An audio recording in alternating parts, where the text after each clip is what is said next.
अस्सलामुअलैकुम नाज़रीन, खुश आमदीद आपके अपने चैनल ज़िक्र इलाही पर, जहाँ हम बात करते हैं ईमान, इबादत और अल्लाह ताला के क़ुर्बत हासिल करने के तरीक़ों की।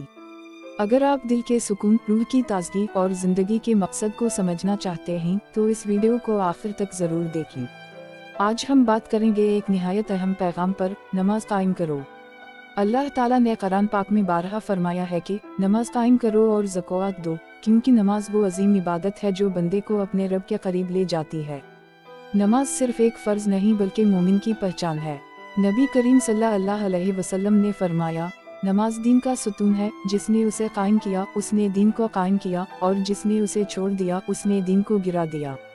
आज के दौर में हम मसरूफ़ ज़िंदगी में इतने उलझ गए हैं कि नमाज अक्सर पीछे रह जाती है।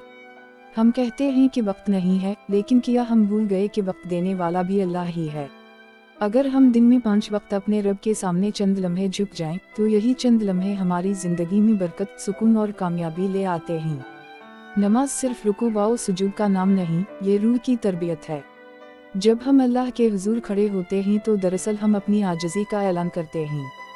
हम इतिराफ़ करते हैं कि ऐ अल्लाह, हम तेरे बंदे हैं और तू हमारा रब है।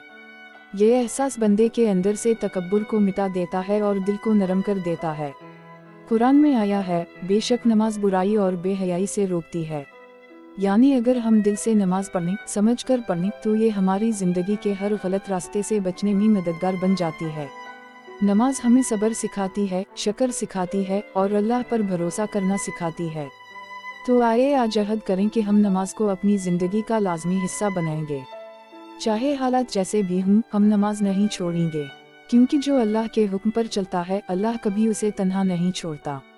अगर आपको ये पैगाम पसंद आया हो तो वीडियो को लाइक करें, ज़िक्र इलाही को सब्सक्राइब करें और इस पैगाम को दूसरों तक पहुँचाएं।